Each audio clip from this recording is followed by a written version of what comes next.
Fala pessoal, beleza? Então a gente vai começar agora com a nossa aula de Química, tá? A gente vai fazer uma retomada dos conteúdos que a gente está vendo desde o começo do ano. Então a gente vai começar com a aula só para relembrar o que é a Química, o que é a matéria, quais são as propriedades gerais da matéria e as transformações que acontecem na matéria, tá? Então a primeira situação é o que é a Química, né? Então a gente tem que lembrar o que é a Química. A Química, ela vai ser a área da ciência que vai ser responsável por estudar as transformações que acontecem na matéria. Ela vai surgir como uma área da ciência lá por volta do século XVI, século XVII, mas é só lá para o século XVIII que ela vai ter as bases delas estruturadas da maneira que a gente conhece hoje, certo? Ela vai ser derivada das ciências naturais e uma das áreas, né, que deu a maior base para a química se desenvolver foi a alquimia, né? A alquimia, né, que era aquela ciência dos alquimistas que acreditavam na transmutação da matéria, né? E os alquimistas foram responsáveis por desenvolver muitos dos equipamentos, muitas das metodologias utilizadas no laboratório químico até hoje, né? Então a química, ela é uma ciência antiga, porém ela tem como base, ela foi estruturada bem mais recentemente por volta do século XVIII, tá? Então, se eu falei que a química é a ciência responsável pelas transformações que acontecem na matéria, primeiro passo a gente entender o que é essa matéria que vai sofrer essas transformações, né? Então, quando a gente fala de matéria, a gente está falando de tudo aquilo que ocupa lugar no espaço e que possui massa, né? Então, basicamente, tudo que a gente conhece no universo é feito de matéria. Então, assim, o nosso planeta é feito de matéria, o nosso corpo é feito de matéria, o ar que a gente respira é feito de matéria, né? Então, basicamente, tudo que ocupa algum lugar no espaço e que a gente tem uma massa, que a gente pode medir essa massa, a gente pode pesar isso, é feito de matéria, né? Então, basicamente, tudo que a gente conhece é feito de matéria. Tudo vai ser matéria, então? Nem tudo. Por exemplo, a energia, ela não é matéria. Por quê? A energia, ela não ocupa um lugar no espaço e ela também não possui massa, né? Então, quando a gente fala, por exemplo, de calor, calor é transferência de energia térmica, né? Então essa energia térmica, essa energia do calor, ela não tem um lugar que ela ocupa, né? Ela vai ser relacionada à movimentação das moléculas, né? Que a gente vai ver isso aí mais pra frente. Então essa movimentação, né? Esse movimento, essa energia cinética, ela não é uma coisa que ocupa um lugar, né? Ela não é uma coisa que tem massa. Então por isso que a energia não é considerada matéria. Então quando a gente fala de matéria, tudo aquilo que possui massa e ocupa um lugar no espaço. Professor, e o vácuo, né? Eu já ouvi falar de vácuo. O que é esse tal de vácuo? Então, o vácuo é a palavra que a gente usa para explicar quando existe a ausência de matéria, ou seja, quando não existe matéria. O vácuo, ele não existe, por assim dizer, né, na natureza. A gente chega em situações muito próximas a ele, mas a gente não consegue observar um vácuo total, né? Até algum tempo atrás, a gente ouviu falar que no espaço, né, no espaço sideral, era vácuo total, que não existia nada, né? Por exemplo, entre a Terra e o Sol, não existia nada nesse meio do caminho, né? Hoje essa teoria já foi descartada, né? A gente tem uma situação próxima do vácuo, uma situação em que você tem pouquíssima matéria, mas ainda assim existe uma certa quantidade de matéria, né? E mecanicamente a gente não consegue produzir um vácuo total também, a gente não consegue extrair toda a matéria de um recipiente para a gente criar um vácuo total, né? Então o que a gente cria são situações próximas a isso, uma situação de matéria reduzida, né? Para a gente conseguir considerar como um vácuo. A gente pega as embalagens de alimentos que a gente compra no mercado lá que está escrito embaladas a vácuo, né? Não é que necessariamente não existe nada de matéria ali dentro, mas é que o ar, né, foi principalmente retirado. Então o vácuo que a gente conhece dos produtos aí das embalagens tem mais a ver com a retirada do ar de dentro da embalagem. A matéria, ela pode ser classificada entre matéria, corpo e objeto. Qual que é a diferença dessas três situações, né? A matéria é aquele material de que ele é feito. Por exemplo, a madeira é um tipo de matéria, o plástico é um tipo de matéria, o metal é um tipo de matéria, né? Só que com essa matéria a gente consegue reduzir, né? A gente consegue ter uma porção menor dela, que a gente vai chamar de corpo, e a gente pode ter uma porção definida, que a gente vai ter um uso para ela, a gente vai definir como objeto. Por exemplo, se a gente pegar a madeira como matéria, se a gente pegar uma quantidade limitada dessa madeira, por exemplo, se eu pegar uma tábua de madeira, aquilo é um corpo, certo? Então o corpo é uma porção reduzida da matéria. Se eu pegar essa tábua e eu fizer uma mesa com ela, se eu fizer uma cadeira com ela, essa mesa e essa cadeira vão ser um objeto, certo? Então o objeto ele é feito a partir de um corpo e esse corpo é uma porção limitada da matéria. E cada matéria, né, toda matéria que existe, ela tem propriedades gerais. O que são essas propriedades gerais da matéria? Então as propriedades gerais da matéria são aquelas que toda a matéria tem. São principalmente 6 propriedades essas, né? A gente vai ter a massa, a extensão, a compressibilidade, a impenetrabilidade, a divisibilidade e a elasticidade.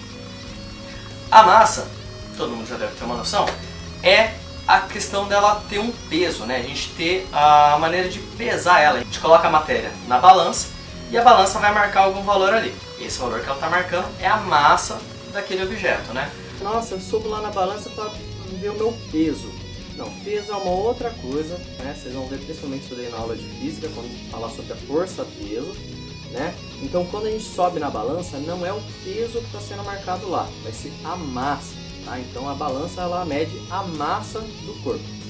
A extensão vai ser o espaço ocupado por aquela matéria, né? Então se eu pegar, por exemplo, um objeto e eu quiser saber a extensão, eu consigo medir qual que é o espaço que ele está ocupando, certo? Então a extensão ela vai conseguir ser medida em alguma escala, pode ser centímetro, milímetro, metro, quilômetro, polegada, jarda, légua, dependendo da unidade de medida que você usa, né?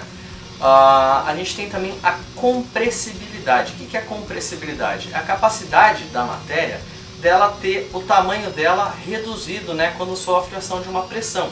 Então se você aumenta a pressão em volta do objeto, ele vai sofrer uma compressão, ele vai diminuir o espaço que ele está ocupando, né? Então essa propriedade é chamada de compressibilidade. A impenetrabilidade, vocês já devem ter ouvido aquela regrinha de que 2 corpos não ocupam o mesmo lugar no espaço, né?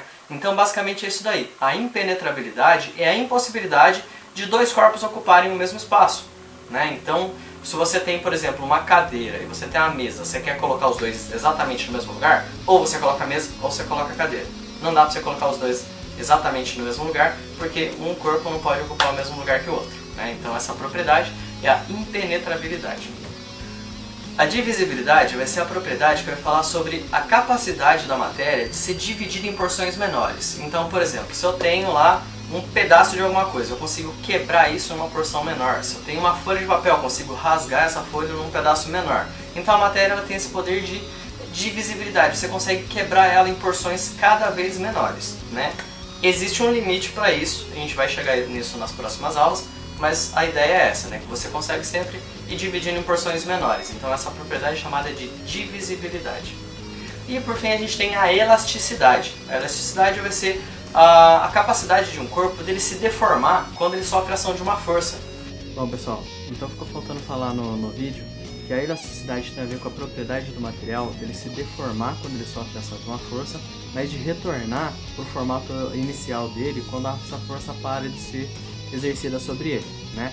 Não é à toa que a gente chama esse tipo de material aqui de elástico, porque quando ele sofre a ação de uma força, ele se deforma, e quando a força para de agir sobre ele volta para o formato inicial dele. Então, agora que a gente entendeu o que é a matéria, como que funciona a matéria, a gente vai entender as transformações. Lembra que eu falei que a química é a ciência que estuda as transformações da matéria?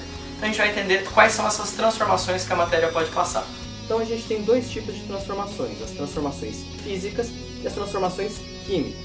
As transformações físicas são aquelas que vão alterar a aparência da matéria. Por exemplo, se você cortar um objeto, se você quebrar um objeto, se esse objeto derreter ou evaporar, né? Se você tem, por exemplo, um pedaço de gelo, esse gelo derreter e depois ele evaporar, essas transformações elas só alteram a aparência da matéria, né? Vai alterar o formato que ela tinha, vai alterar o estado físico dessa matéria, mas não altera na essência a matéria. Por exemplo, se eu pego um pedaço de gelo e ele derrete, né, ele era água no estado sólido, passou a ser água no estado líquido. Não é uma mudança da matéria, não deixou de ser água. Por isso é uma transformação apenas física, né? Então a transformação física muda a aparência, a maneira como aquela matéria está sendo apresentada. A transformação química ela já vai ser diferente, porque ela vai alterar a composição da matéria. Por exemplo, se eu tenho uma situação lá que eu tenho ou aquela experiência que todo mundo já deve ter visto na escola, né? Vinagre com o bicarbonato reage e faz aquela espuminha lá. Então naquela situação eu tenho os meus reagentes, que são as substâncias que eu tenho antes da reação, né? Que vai ser o vinagre e o bicarbonato. E depois da reação, depois que fez aquela espuminha toda lá, a gente vai ter o produto, né? Vai ser as substâncias que vão ser formadas depois da reação, né? Os reagentes e os produtos, eles são diferentes, são matérias diferentes, são substâncias diferentes, né? Então nesse caso a gente teve uma transformação da matéria. A matéria que a gente tinha antes da reação é diferente da matéria que a gente tem depois da reação.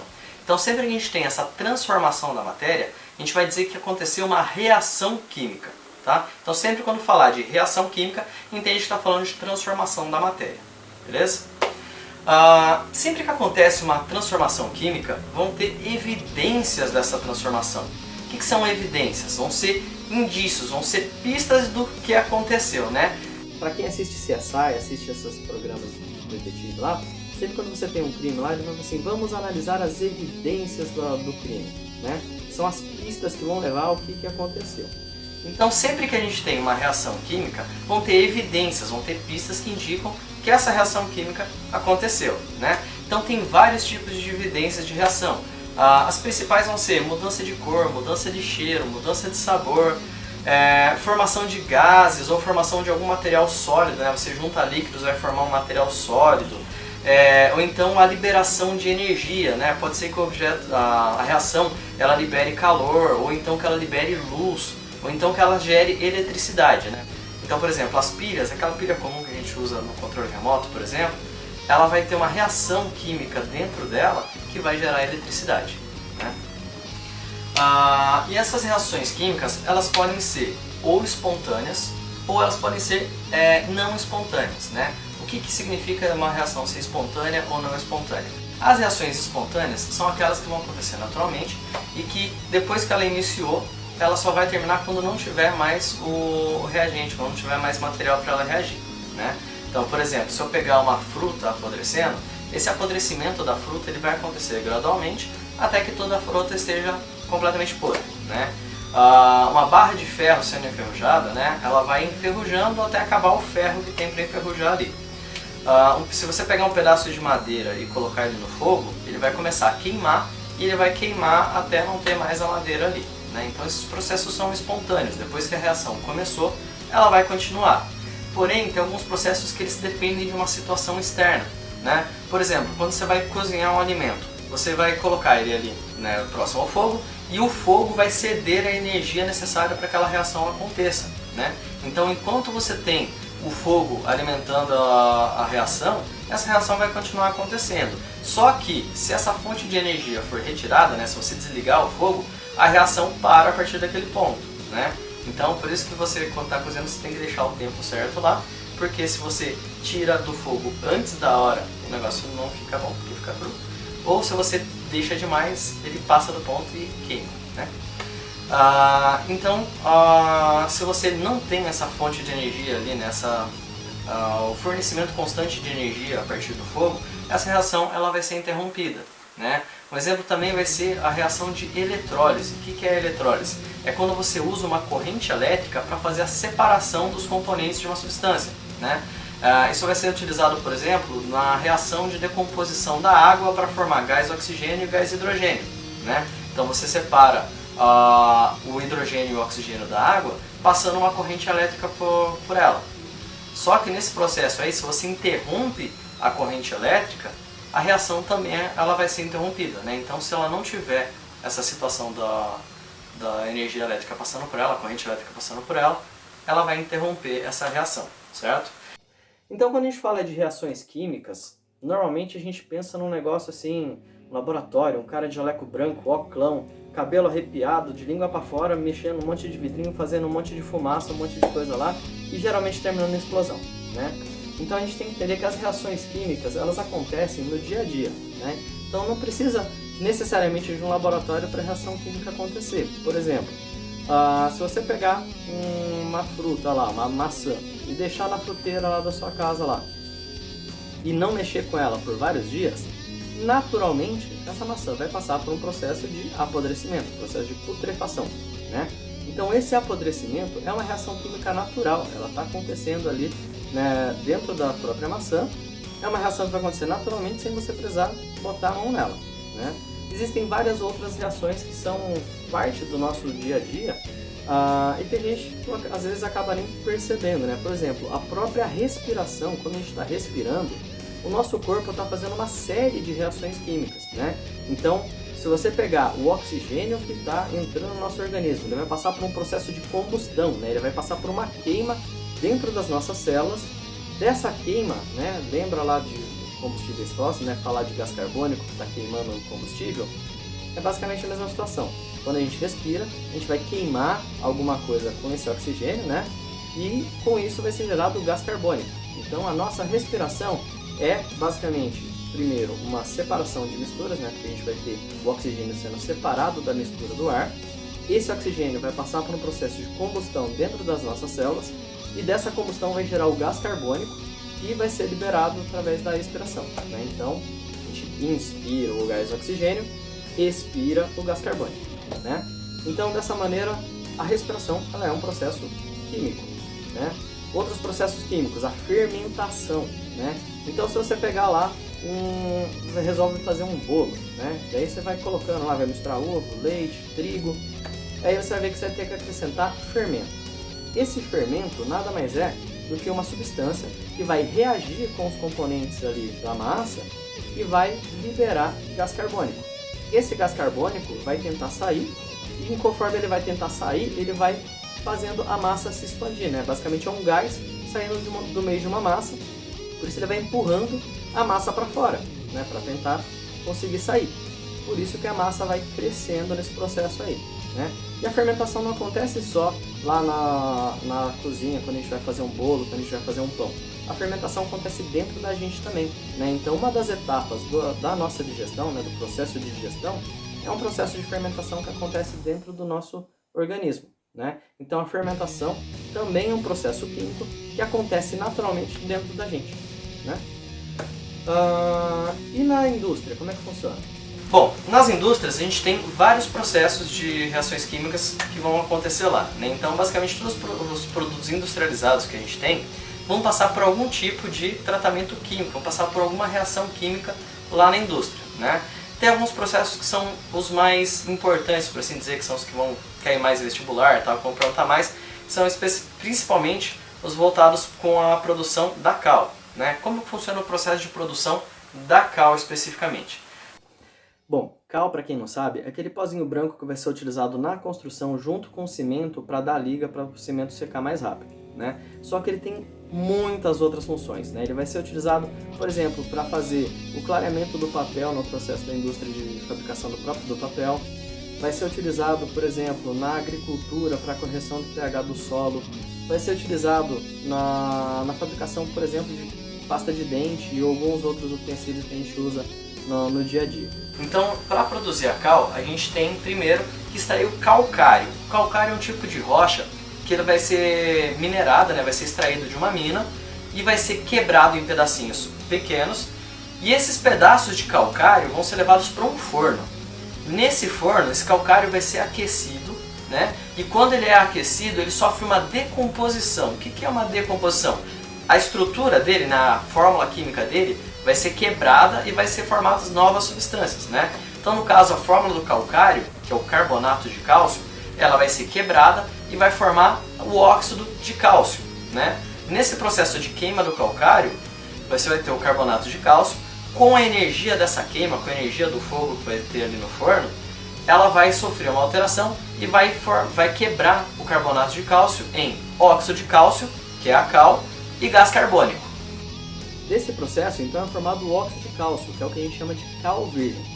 Então, como eu estava falando, essa queima do calcário vai ser importante por conta da energia que vai ter ali. Então, essa é uma reação não espontânea e que você precisa dessa queima, você precisa dessa quantidade de energia para você conseguir fazer a reação acontecer.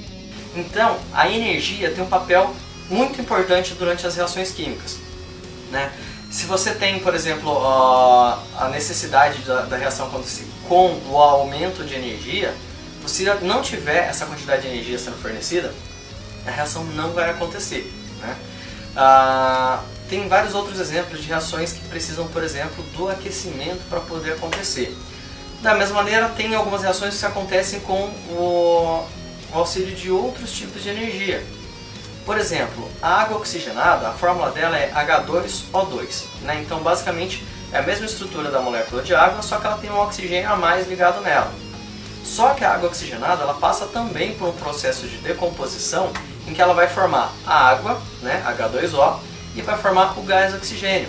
Essa reação ela é acelerada pela ação da luz, né? Então a luz ela vai ceder a energia necessária para que esse oxigênio se separe da molécula de água e junte com outro oxigênio para formar o gás oxigênio, né?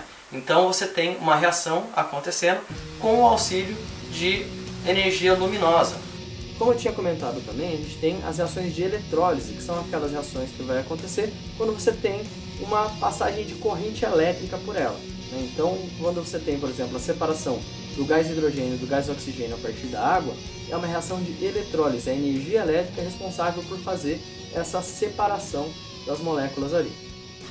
Pessoal, então para a primeira aula a gente vai ficar por aqui. Eu vou deixar o PowerPoint com um resumo desse conteúdo que eu passei para vocês, junto com o vídeo lá na plataforma.